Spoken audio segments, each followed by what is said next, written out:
बोली। ओम शांति। बाप दादा। मधुबन। मीठे बच्चे, तुम्हें मनुष्य से देवता बनना है, इसलिए दैवी गुण मैनर्स धारण करो।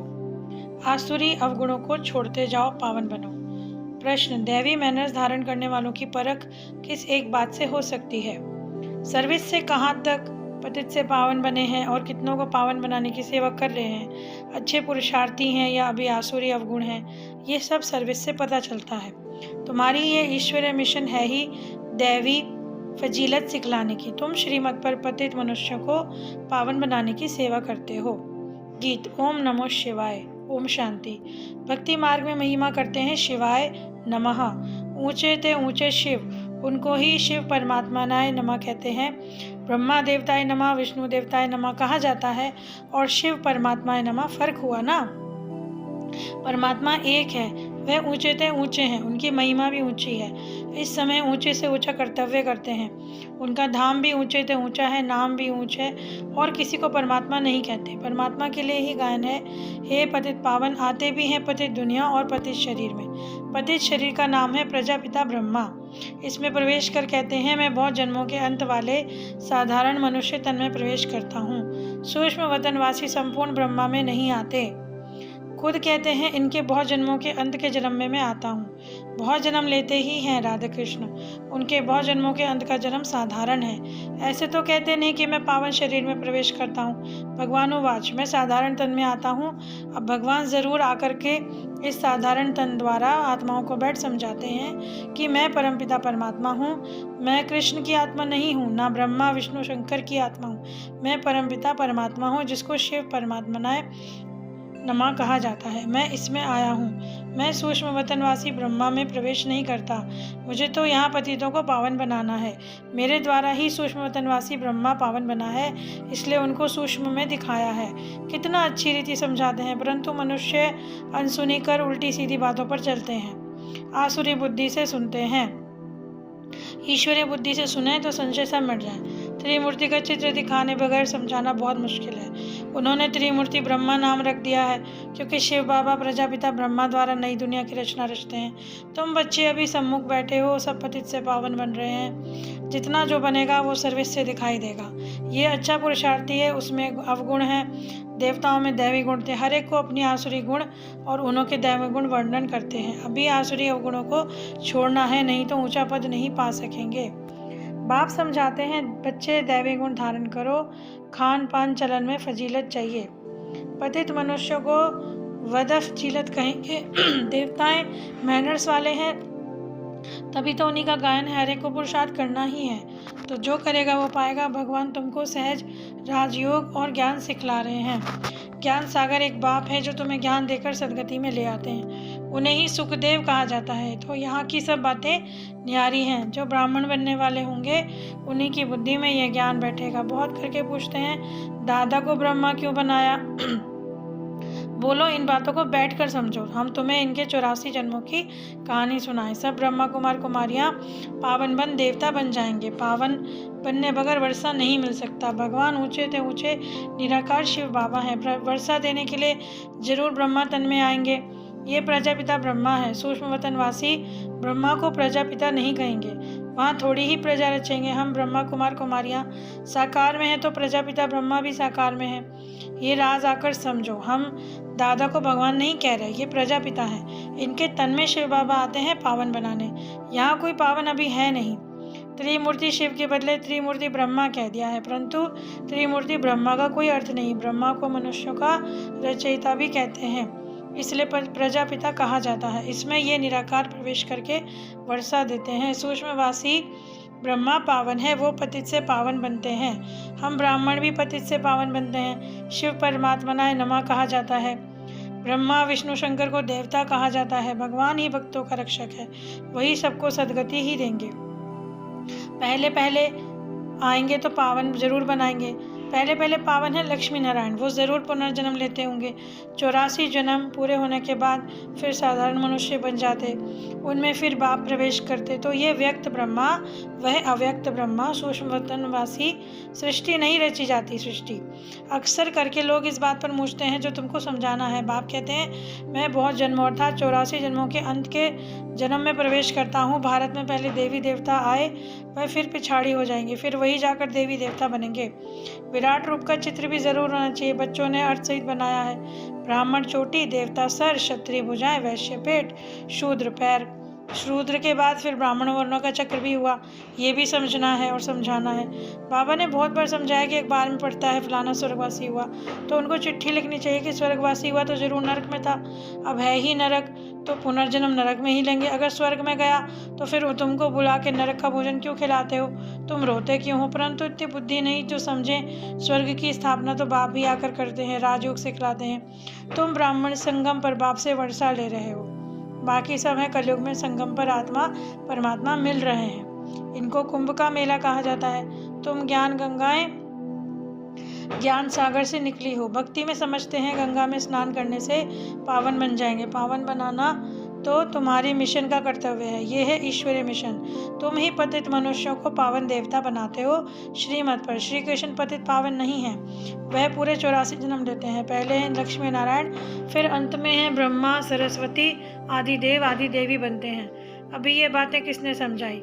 शिव परमात्मनाय नमः कहते हैं, हे परमपिता परमात्मा आपकी गतमत सबसे न्यारी है। वो श्रीमत देते हैं गति के लिए, गति और सदगति। बाकी भक्ति मार्ग है घोर रात्रि, आधा कल्प है ज्ञान दिन। शिव बाबा कहते हैं मैं अंधियारी रात में आता हूँ रात को दिन बनाने। ये ज्ञान एक ही ज्ञान सागर शिव बाबा के पास है। ऋषि मुनि आदि सब कहते आए हैं कि परमात्मा बेअंत है, बाप को नहीं जानते तो गोया नास्तिक ठहरे। आधा कल्प है नास्तिक, आधा कल्प है आस्तिक। तुम अब बाप को, बाप की रचना के आदि मध्य अंत को जानते हो और कोई नहीं जानते, इसलिए कहा जाता है निधन के अनेक धर्म अनेक मतें हो गई हैं। अब बाप कहते हैं इस पुरानी दुनिया का संन्यास करना है, याद करना है शांति धाम को, सुख धाम को। जितना याद करेंगे उतना ऊंचा पद पाएंगे। ग्रस्त व्यवहार में भले ही रहो लेकिन पवित्र बनो। धंधे बगैर ग्रस्त कैसे चलेगा? सिर्फ पवित्र बनना है और बाप को याद करना है। बाप कहते हैं मैं सुनार भी हूँ, तुम्हारी आत्मा और शरीर दोनों ही पतित है, इसलिए तुम्हारी आत्मा जब पावन बने तब शरीर भी पावन मिले। सच्चे सोने का जेवर भी ऐसा ही बनेगा। अब तो आत्मा और शरीर दोनों ही आयरन एजेड हैं। फिर पावन बनाने की युक्ति बाप बताते हैं, इसलिए कहते हैं तुम्हारी गतमत श्रीमत सबसे न्यारी है। अभी तुम जानते हो सदगति का रास्ता कोई बतला नहीं सकते। गायन होता है तो जरूर कुछ करके गए हैं। अभी कलयुग है, फिर सतयुग होना है। संगम पर तुम बैठे हो, तुम ब्रह्मावंशी कमाल हो। कमल फूल सम पवित्र रहते हो। तुम्हारी माया के साथ युद्ध है, माया से ही कई फेल हो जाते, काम का घूसा जोर से लगता है। बाबा कहते हैं खबरदार रहो, अगर गिरे तो फिर किसी को कह भी नहीं सकेंगे कि काम मां शत्रु है। बाप कहते हैं फिर भी पुरुषार्थ करो। एक बार हराया है, दूसरी बार हराया और तीसरी बार भी हराया तो फिर खत्म, पथ भ्रष्ट हो जाएगा। प्रतिज्ञा की है तो उस पर पूरा रहना है। प्रतिज्ञा करके फिर पतित नहीं बनना चाहिए। परंतु सब तो प्रतिज्ञा पे कायम नहीं रहते, गिरते भी रहते हैं। कोई फिर बाप को भी छोड़ देते, बहुत भागने वाले भी हैं। अंत में तुमको पूरा साक्षात्कार होगा कि कौन क्या बनेंगे। पुरुषार्थ कर पूरा बनना चाहिए। जो दुख देते हैं वो दुखी होकर मरते हैं। बाप तो सबको सुख देने वाला है, तुम्हारा भी काम है सबको सुख देना। कर्मणा में भी किसी को दुख दिया तो दुखी होकर मरेंगे, पद भी भ्रष्ट हो जाएगा। बेहद के बाप के साथ पूरा फरमान बरदार वफादार होकर रहना है। अच्छा मीठे मीठे सीखे ले दे बच्चों प्रति माता पिता बाप दादा का याद प्यार और गुड मॉर्निंग। रूहानी बाप की रूहानी बच्चों को नमस्ते। हम रूहानी बच्चों की रूहानी बाप दादा को याद प्यार, गुड मॉर्निंग और नमस्ते नमस्ते। शुक्रिया बाबा, शुक्रिया। धारणा के लिए मुख्य सार, बाप के साथ वफादार फरमान बरदार होकर रहना है, कभी किसी को दुख नहीं देना। बाप से पूरा वर्षा लेने के लिए पवित्र बनने का पुरुषार्थ करना है। काम की चोट कभी नहीं खानी, इससे बहुत सावधान रहना है। वरदान मालिकपन की स्मृति से शक्तियों को ऑर्डर प्रमाण जनाने वाले स्वराज्य अधिकारी भव। बाप द्वारा जो भी शक्तियाँ मिली हैं उन सर्व शक्तियों को कार्य में लगाओ। समय पर शक्तियों को यूज़ करो। सिर्फ मालिकपन की समृद्धि में रहकर फिर ऑर्डर करो तो शक्तियाँ आपका ऑर्डर मानेंगी। अगर कमज़ोर होकर ऑर्डर करे तो नहीं मानेंगी। बाप दादा सभी बच्चों को मालिक बनाते हैं, कमज़ोर नहीं। सब बच्चे राजा बच्चे हैं क्योंकि स्वराज्य आपका बर्थ राइट है। ये बर्थ राइट कोई छीन नहीं सकता। स्लोगन: त्रिकालदर्शी स्थिति में स्थित रहकर हर कर्म करो तो सफलता मिलती रहेगी। त्रिकालदर्शी स्थिति में रहकर हर कर्म करो तो सफलता मिलती रहेगी। मातेश्वरी जी के अनमोल महावाक्य। अब ये जो हम कहते हैं कि प्रभु हम बच्चों को उस पार ले चलो, उस पार का मतलब क्या है? लोग समझते हैं उस पार का मतलब है जन्म मरण के चक्र में ना आना, अर्थात मुक्त हो जाना। अब ये तो हुआ मनुष्यों को कहना, परंतु वो कहता है बच्चों जहाँ सुख शांति है, दुख शांति से दूर है, उसको दुनिया कोई नहीं कहते। अब जब मनुष्य सुख चाहते हैं तो भी जीवन में होना चाहिए। अब तो सत्युग की वैकुंठ दुनिया थी जहाँ सर्वदा सुखी जीवन थी। देवताओं को अमर कहते थे। अब अमर का कोई अर्थ नहीं समझते।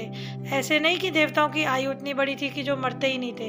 अब ये कहना उन्हों का रॉन्ग है क्योंकि ऐसे है नहीं। उनकी आयु सत्युग त्रेता तक नहीं चलती है, परंतु देवी देवताओं के जन्म सत्युग त्रेता है। 21 जन्म तो उन्होंने अच्छा राज्य चलाया, फिर 63 जन्म द्वापर से कलयुग के अंत तक टोटल उन्हों के जन्म चढ़ती कला वाले 21 हुए और उतरती कला वाले 63 हुए। टोटल मनुष्य 84 जन्म लेते हैं।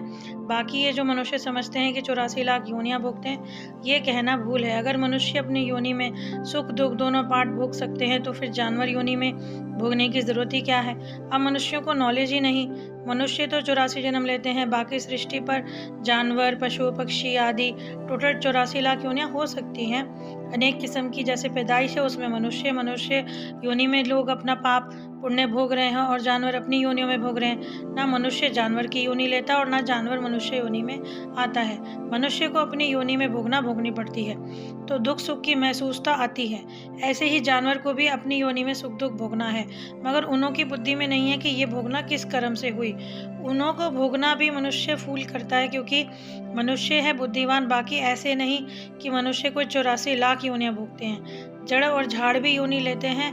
ये तो सहज और विवेक की बात है कि जड़ झाड़ ने क्या कर्म अकर्म किया है तो उन्हों को ऐसा हिसाब किताब बनेगा। जैसे देखो गुरु नानक साहब ने ऐसे महावाक्य उच्चारण किए, अंतकाल में जो पुत्र सिमरे, ऐसी चिंता में जो मरे, सुअर की योनि में वल उतरे।